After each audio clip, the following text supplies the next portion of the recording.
Good evening, everybody. This is Saturday evening, and we just thought it would be good to put another post on the website just to update you on a few things and tell you a little bit how we're thinking at the moment. There's an awful lot of challenges at the moment, a lot of problems as we are all seeking to adjust to this new reality. Just to say a few things to you. The first thing is about the magazine, in that we're going to have problems, we're thinking, in a week's time being able to deliver that magazine with so many people being forced to stay inside. So we're hoping to do it by email to those of you who have given us email addresses on your data protection forms. If you have an email and we haven't got it, if you could possibly ring it through or email it through to me, and we'll be able to do that. For those of you who haven't got email addresses, we will be seeking to deliver them or maybe even post them out to you so that everybody at least will get the next edition of the review. And this will be the only way that we can communicate to everybody. The second thing is about the website. We're increasingly using the website now. Elaine Munn has been fantastic in putting a lot of resources up on there and working out new ways of working. And we're getting to the stage now where we're hoping next week we can even put on a daily post with a thought for the day and maybe some prayers and Bible readings, that sort of thing, just to keep everybody in touch. So do keep checking the website for information about how we can do that. And again, hopefully that will develop as time goes by. And the third thing just to say is the Archbishop of Canterbury has called a National Day of Prayer for tomorrow, Sunday the 22nd of March. And we're going to be joining again with millions of Christians all over the world just to pray against this coronavirus, pray for God's deliverance and that God will be moving amongst us. Please do join us for that if you can tomorrow. Make tomorrow a day of prayer, even if we can't go to church. And one thing he has suggested is that we all light a candle and put it in our windows at 7 o'clock at night. And that's something Lynn and I will be doing as we begin to use some of those prayer resources that we have put on the website as well. So please do use those resources. Pray into this coronavirus.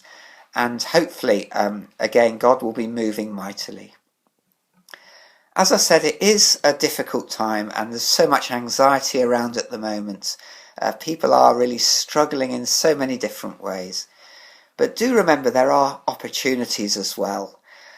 God is here with us. God is still sovereign.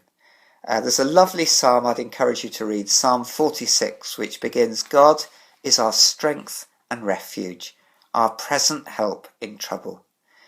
And again, God will never be overthrown. And there are tremendous opportunities as well as difficulties that we can grasp at this time. I'd just like to read you something my sister-in-law sent to me yesterday, which really, I think, says this very well. This is what it says. A lady called Kitty O'Meara wrote this. And the people stayed home and read books and listened and rested and exercised and made art and played games and learned new ways of being and were still and listened more deeply. Some meditated, some prayed, some danced, some met their shadows, and the people began to think differently. And the people healed. And in the absence of people living in ignorant, dangerous, mindless, and heartless ways, the earth began to heal. And when the danger passed, and the people joined together again, they grieved their losses and made new choices, and dreamed new images, and created new ways to live and heal the earth fully, as they had been healed. So we'll pray that that would come to pass. But please do grasp the opportunities in the days ahead. Think of how you're living and these gifts almost that God will give us every day, just to do things differently and to tap into his love.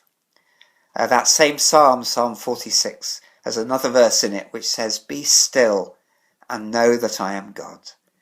And again, each one of us just know that God is with us in these days.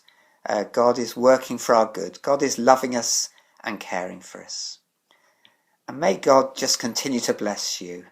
And just want to finish with a lovely blessing from the Northumbrian community, which says this: May the peace of the Lord Christ go with you, wherever he may send you.